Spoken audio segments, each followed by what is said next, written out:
আমরা আসছি এখন প্রাণায়াম।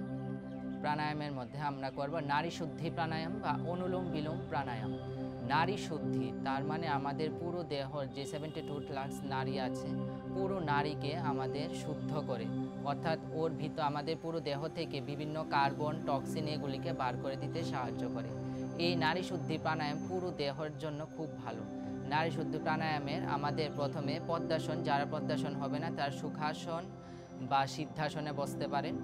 বসে দু হাত বিষ্ণু মুদ্রা বা প্রণব মুদ্রা রাখতে পারি। যারা প্রথম অবস্থায় বিষ্ণু মুদ্রা বা প্রণব মুদ্রা করতে পারবেন না, কোনো অসুবিধা নেই। একদম সোজাভাবে এক হাত দিয়ে আমরা ডান নাককে চেপে ধরব। ডান নাককে চেপে ধরে প্রথমে বাঁ নাক দিয়ে শ্বাস নেব। খুব আস্তে আস্তে শ্বাস নিতে হবে।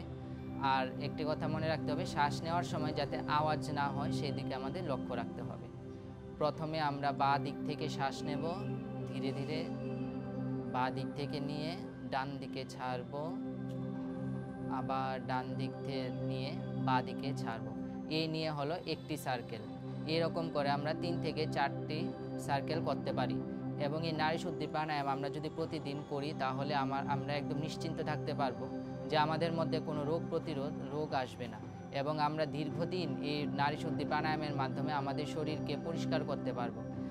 বিভিন্ন এক্সারসাইজ বা ব্যায়াম আমাদের শরীরকে ঠিক করবে, কিন্তু আমাদের মনকে ঠিক করতে পারবে না। এই মনকে ঠিক রাখার জন্য আমাদের প্রাণায়াম এবং ধ্যান করতে হবে। প্রাণায়ামের মাধ্যমে আমরা আমাদের শ্বাস প্রশ্বাসকে নিয়ন্ত্রণ করতে পারি এবং নারী শুদ্ধি প্রাণায়ামের মাধ্যমে আমরা আমাদের শ্বাসকে নিয়ন্ত্রণ করে আমরা আস্তে আস্তে ধ্যানে যেতে পারবো। তাহলে আমরা তাড়াতাড়ি সফলতা লাভ করতে পারবো।